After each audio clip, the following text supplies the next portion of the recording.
Welcome back to the Virtual Firearms Association. I'm Frank, and today we are back in the virtual range discussing concealed carry reciprocity. What is it? How does it apply? What do we do with it? Let's discuss.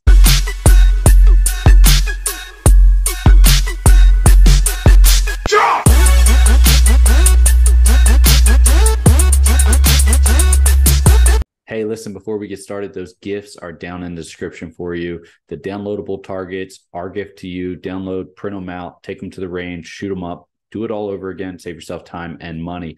Additionally, is the full online basic pistol and marksmanship course, taking your pistol work to the next level from beginner to expert. There is components in there for everyone. So make sure you get in there, dive in there. Both of these are our gifts, completely free. Now, what is concealed carry reciprocity, and what it is and how does it apply is a bit convoluted and difficult to get through. Now, with the new Bruin case, every state pretty much has a concealed carry aspect now, that where everyone can go and apply for a concealed carry permit, and they must honor that with regards to not having that good reason clause or whatever all that other nonsense was. But that doesn't mean that you can conceal carry in every state. Reciprocity means which states accept your concealed carry. And then we have permitless carry, which we'll hit on here in a second as well. So what are the different brackets of reciprocity? So you have your universal, right, which means if this state will accept any concealed carry permit, right? It doesn't matter who it's from, this state accepts it, and you can carry in that state under reciprocity of the concealed carry permit you already hold and possess.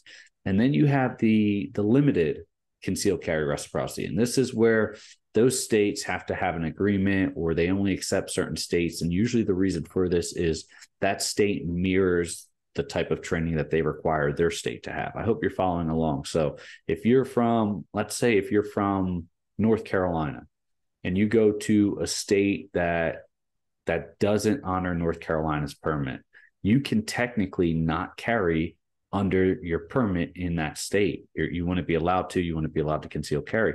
But if you went to a universal one from North Carolina, which accepts every state's concealed carry, then you can carry there, you're fine. I mean, you do have to be cognizant of all the laws and different aspects of each state, which is where you need to do your homework and train and study. However, universal, good to go. Limited, not so much, right? And then you have certain states that have no reciprocity agreement. They do not honor a concealed carry permit from any state, no matter what. If you try to go into their state saying, hey, I have a North Carolina permit, and they don't accept any reciprocity agreement with anyone, you're breaking the law in that state. You're subject to criminal fines and penalties. So keep that in mind. You really got to dive in and know which one's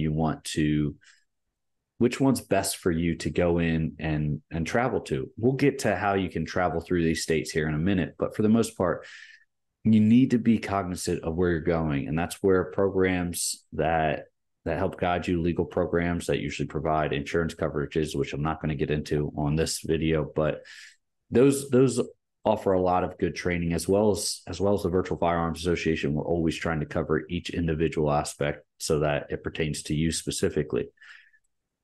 If you're going to a state that doesn't honor any type of reciprocity agreement, or doesn't have a reciprocity agreement, your best bet is to just set it up for federal firearms transfer, which we will get to here in a second as well. Now, we mentioned one other thing, permitless carry. What is permitless carry?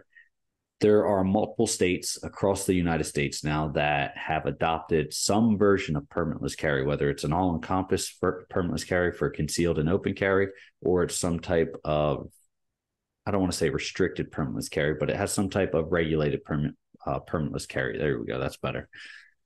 And what does that mean for you as an individual? Well, if you're a resident of that state and you say, hey, I have permitless carry, also known as constitutional carry, right? You may hear those two terms intermingled in certain circles, right? If you if you live in that state, if you live in that state and you try to go to another state that does not have that, and you say, hey, I'm a resident of this state, I have constitutional or permitless carry, I'm good to go. That is not the fact. That only applies in your state, and you can be walking yourself into some significant legal trouble and potentially a dangerous situation if law enforcement has to get involved with you with a firearm and you're illegally carrying it in that state. So if you're going through from, let's say, Florida just recently adopted permitless carry, and you're going out of Florida into a state that does not have permitless carry and one that doesn't have reciprocity agreements with anybody, you are not legally allowed to carry there whatsoever. You can't have it open carried and say, oh, I'm open carrying. You can't have it concealed carry and say I'm concealed carrying. You can't even have it on your person and say, oh, I'll remove the magazine or I'll remove the ammunition. That's just not going to fly. If you get stopped by law enforcement, it is just going to jam you up. It's just going to be a bad day for you. And we don't want that, right? So that's what this is about, is to help prepare you so that you don't fall into those situations. Now, if you go from a state that doesn't have permitless carry and you go into that state which does, the nice part about it is, now this isn't Bible here, right? But a lot of times those states that have permitless carry will honor any reciprocity agreement for firearms, but that's not gospel, right? You need to still check to make sure to see if that state honors or has a reciprocity agreement so that you may legally carry. If you don't, once again, you're setting yourself up for a bad day. Now, the next part is the federal firearms transfer. What does this do? This is your best way to set yourself up to transport your firearm across state lines where you're unsure if you can carry in that state or not, which I always suggest you mapping out your travel plans and going in and doing that research for that state. One, it keeps you up to date on everything. It never hurts to educate yourself just a little bit more. And it's so easy to find out with all this technology these days. So if I wanted to go, say, from my state of residence and I wanted to drive all the way to Montana, right? Each state that I'm going to cross along the way, all those laws apply to me. I have to know each law for one, either transporting or carrying a firearm. And if I'm not legally allowed to carry a firearm, I have to know those laws for transporting. The nice part about the federal firearms transport laws are the fact that they're extremely robust, and most state laws are mirrored off of these to the point where it's the most extreme and you can't really get yourself jammed up too much. So a brief kind of synopsis of the federal firearm transfer laws. You need to have your firearm unloaded, separated from the ammunition in a spot where it's not easily accessible from the passenger compartment. Right. So what does that mean? Okay. If you are driving a sedan, a 4-door sedan, and you have a trunk, it would be best to lock up your firearm and your ammunition in separate containers, locked, and put them in the trunk of the vehicle. But you might be saying, Frank, hey, there's so many vehicles out there, hatchbacks, pickup trucks, where let's just start with hatchbacks and SUVs. There is no non-passenger compartment, right? Everything is accessible. At that point in time, you probably want to put it the farthest away from the occupants of the vehicle or all the way in the back, right? Still separated and locked up. That's going to get you covered pretty well there, and you're not really going to run into too much issue. The other thing is, say you have a pickup truck, right? I'm not going to put my gun in the bed of the pickup truck, especially if it's an unsecure pickup truck. You can have it in the passenger compartment.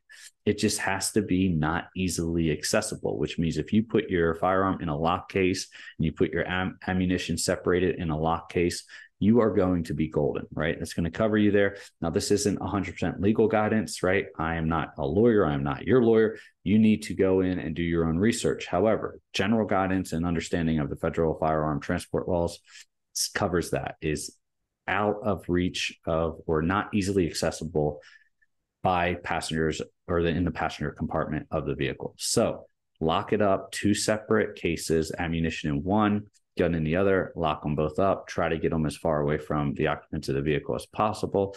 If you can't, you can't. It's understandable, but do your best so that if it ever did come down to where you get stopped and a law enforcement officer is unaware of the laws or is just trying to push things further than they need to, and it does happen, right? I'm not going to sit out here and say it doesn't, but you have what you need for the legal ammunition to move forward. One, get yourself out of any trouble, and two, follow up with any type of grievance or civil action you need to. So keep that in mind. Keep yourself safe out here. Remember, those gifts are down in the description. One is the downloadable and printable targets. Save yourself that time, that money going out to get your targets. Just print them at your own home, take them to range, shoot them, do it all over again. Additionally, that full marksmanship and basic pistol online course, it's a $97 course we are just giving to you all completely free. It has some excellent training and marksmanship components in it that will take your shooting to the next level. Doesn't matter where you are. Stay safe, and I will see you next time.